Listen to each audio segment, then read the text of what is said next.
waxaan tacsiin dirayaa ciidankii qaranka booliiska lagu laayay Ceelaf Weyn oo aan la garanay sababta loo laayay waa ka xumahay dhacdadii ugu dambeysay ka dhacday Ceelaf Weyn ninkii ciidanka ahaa lagu dilay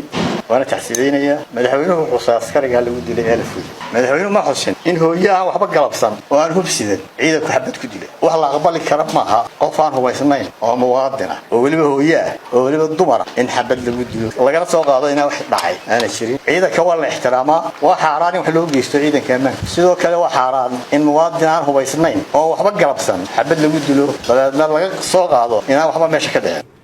waxa la yaab leh in cid ama reer uu ciidanka qaranka si dhab yar isaga laayo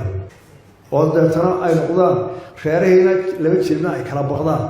oo ninku hadduu qoran yahay aan la taaban karin reerkooda laga baqanayo waxa kale hadalka madaxweynaha ka mid ahaa inay jiraan beelo ka baqay Ceelaf Weyn nabad baynu ka rabnaa odayaashii qaranka oo dhan baa u baxay arrintaas arrin nabad dhow adeegaysanna waxaad moodaa in kabriid ku qabanayso colaadii halka ka jirtay iyo nabadeyntii halka laga siiyay waxa uu agtay midiyay madaxweynaha isugu dhiibay dadka dulqaadka iyo doqonnimadu waa walaalo laba kala saari karo madaxweynaha hadalkiisa ugu dambeeyay waxa ka mid ah in dulqaadka iyo doqonnimadu ay walaaliyiin waxay la tahay ereygaas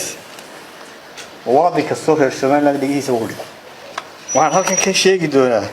tixyar oo gabay aan ka soo qaatay gabaygii hadraawi suran loo oran jiray tixdaa iyo khudbadii madaxweyne way isulo ka yakaadeen waxa ka mid ah marka uu la hadlayay Filibiin in xukumi jiray oo Marcus loo oran jiray iyo gabadh madaxweynenimada ku haysatay samarkii iyo dulqaadkii iyo naxariista badan bay dadku igu ogaadeen nafta sugaysaan ma awoodahaygay yamimiye qadaadweyn hatta aanaleydii boo ugu tukubaya markaan dhiiran waayaa laysii qodqodaya doofaarka ficiliina loogu daayay kol hadii Dubai iyo waran duunkayga la dhacay yaa dabarka igu xidhay horta maan dagaalamo anigu ma istaafay madaxweynaha dulqaadkii baa iga dhamaaday talo maxaa ku xiga